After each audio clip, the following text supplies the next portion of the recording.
Que este seja mais do que um momento de escuta, que seja um encontro com a vontade de Deus, um mergulho na verdade que liberta e um chamado à santidade que restaura. Esta é a Bíblia narrada. E enquanto a sua alma ouve, o Espírito Santo age. Vamos juntos para 1 Coríntios, capítulo 7. Capítulo 7. Princípios para o casamento e a vida. Agora, quanto às perguntas que vocês fizeram, é bom que o homem não toque em mulher. No entanto, por causa da tentação da imoralidade sexual, cada homem deve ter sua própria esposa e cada mulher seu próprio marido. O marido deve satisfazer as necessidades conjugais da esposa, e a esposa deve fazer o mesmo por seu marido. A esposa não tem autoridade sobre seu próprio corpo. Quem manda é o marido. E o marido também não tem autoridade sobre seu próprio corpo. Quem manda é a esposa. Não se privem um ao outro de terem relações, a menos que ambos concordem em se abster de intimidade por certo tempo, para se dedicarem à oração. Depois, unam-se novamente, para que Satanás não os tente por causa da falta de domínio próprio. Digo isso como concessão e não como ordem.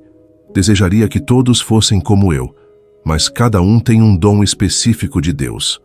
Uns de um tipo, outros de outro. Aos solteiros e às viúvas digo, é melhor que permaneçam como eu. Mas, se não conseguem se controlar, que se casem. É melhor casar do que arder de desejo. Aos casados, porém, dou este mandamento, que não vem de mim, mas do Senhor. A esposa não deve se separar do marido. Se contudo o fizer, que permaneça sem se casar ou se reconcilie com o marido. E o marido não deve se divorciar da esposa. Agora digo aos outros, embora não seja um mandamento direto do Senhor, que se um irmão cristão tem uma esposa que não é crente, mas está disposta a continuar vivendo com ele, não a abandone. E se uma mulher cristã tem um marido que não é crente, mas está disposto a continuar com ela, não o abandone. Pois o marido não cristão é santificado pela união com a esposa, e a esposa não cristã é santificada pela união com o marido. Se isso não fosse verdade, seus filhos não seriam santos, mas agora são santos. Contudo, se o cônjuge não cristão insistir em sair, que o deixe ir. Em tais casos, o irmão ou a irmã não estão obrigados a permanecer com o cônjuge, pois Deus nos chamou para vivermos em paz. Você, esposa, como sabe se salvará seu marido? E você, marido, como sabe se salvará sua esposa?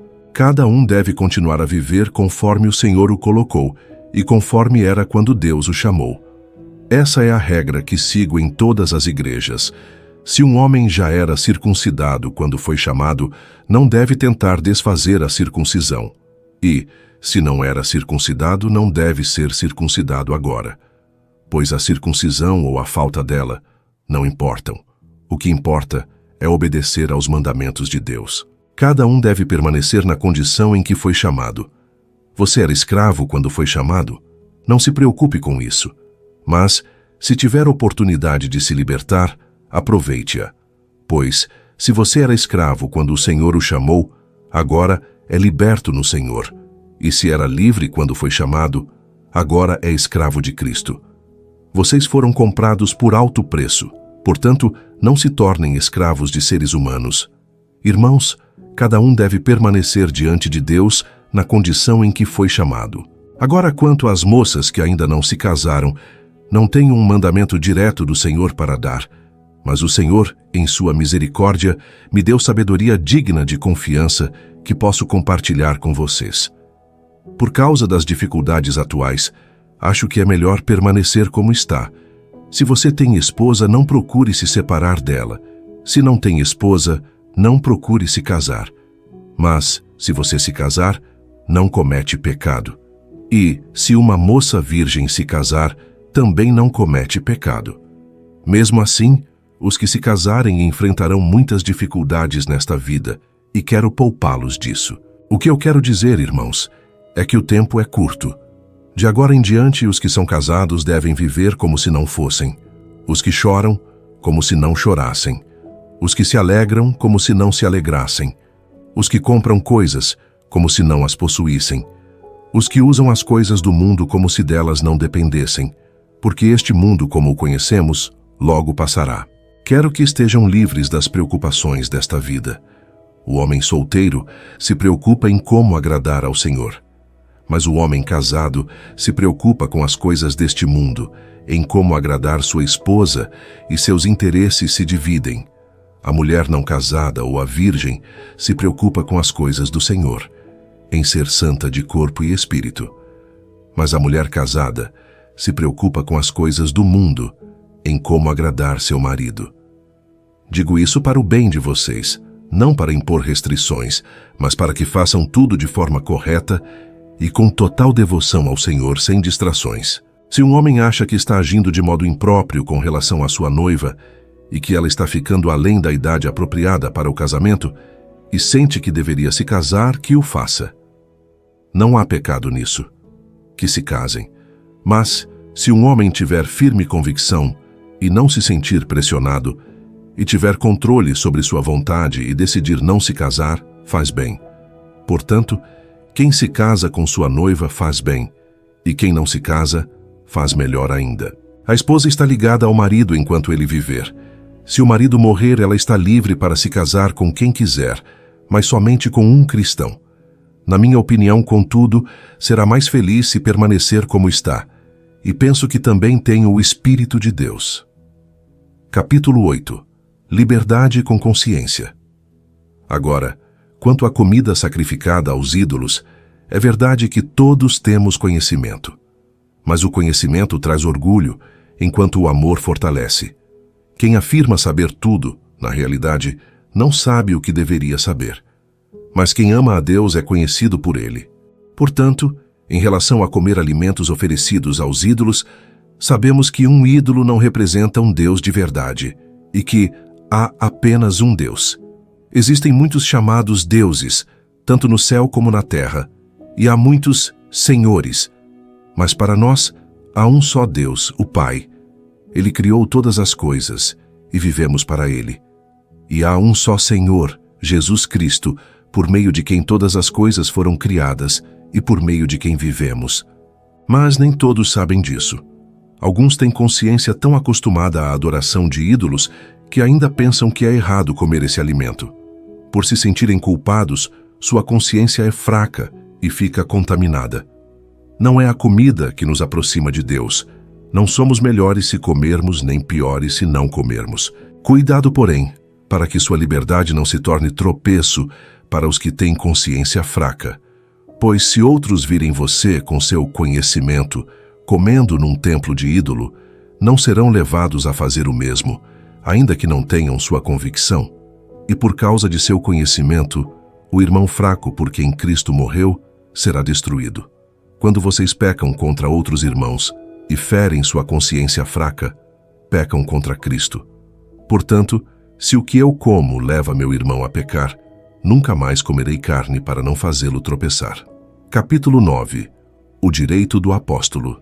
Não sou eu livre? Não sou apóstolo? Não vi Jesus, nosso Senhor, com meus próprios olhos? Vocês mesmos não são o resultado do meu trabalho no Senhor?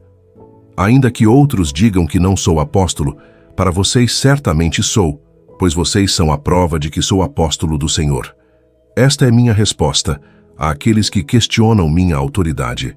Acaso não temos o direito de receber alimento e bebida? Não temos o direito de levar conosco uma esposa crente, como fazem os outros apóstolos, os irmãos do Senhor e Pedro? Ou será que somente Barnabé e eu temos de trabalhar para nos sustentar? Que soldado tem que pagar por seus próprios suprimentos? Que agricultor planta uma vinha e não come de seu fruto? Que pastor cuida do rebanho e não bebe do leite? Digo isso apenas de um ponto de vista humano? A lei também não diz o mesmo? Pois está escrito na lei de Moisés: não amordace o boi enquanto debulha o cereal. Acaso Deus se importa com bois? Ou não está falando por nossa causa? Sim, foi por nossa causa que isso foi escrito, pois tanto o que ara como o que debulha esperam receber uma parte da colheita. Já que semeamos bênçãos espirituais entre vocês, não é errado colhermos bênçãos materiais. Se outros têm esse direito sobre vocês, nós não temos muito mais, mas nunca usamos esse direito. Preferimos suportar tudo a ser um obstáculo às boas novas de Cristo. Não sabem que os que trabalham no templo recebem sua alimentação do templo e que os que servem no altar recebem uma parte do que é oferecido no altar? Da mesma forma, o Senhor ordenou que aqueles que pregam as boas novas vivam das boas novas. Mas eu nunca usei nenhum desses direitos. E não estou escrevendo isso para que agora os use. Prefiro morrer a permitir que alguém me prive desse orgulho. Anunciar as boas novas não é motivo de orgulho para mim. É obrigação. Ai de mim se não anunciar as boas novas. Se eu o fizesse por minha própria iniciativa, teria direito à recompensa. Mas não é isso o que faço. Deus me encarregou desse trabalho. Qual então é minha recompensa? É a oportunidade de anunciar as boas novas sem cobrar de ninguém. Assim, nunca reclamo meus direitos de pregador. Embora seja livre de todos, tornei-me escravo de todos a fim de levar muitos a Cristo. Quando estava com os judeus, vivia como judeu para levá-los a Cristo.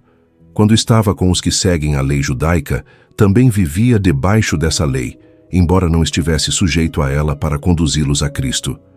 Quando estou com os que não seguem a lei judaica, vivo a parte da lei, para levá-los a Cristo. Embora não ignore a lei de Deus, pois obedeço à lei de Cristo. Quando estou com os fracos, compartilho de sua fraqueza, pois quero levá-los a Cristo. Sim, tento encontrar algum ponto em comum com todos, fazendo tudo para salvar alguns. Faço tudo isso por causa das boas novas e também para participar de suas bênçãos.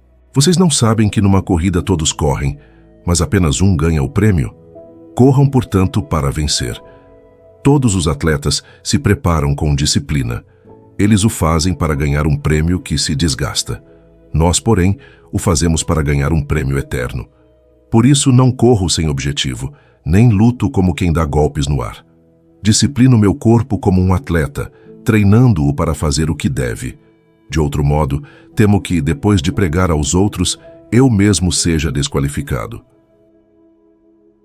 Nesta palavra, o Espírito nos ensinou a amar com renúncia, a andar com consciência e a viver com propósito. Que cada frase lida aqui gere em você não apenas compreensão, mas decisão. A jornada continua.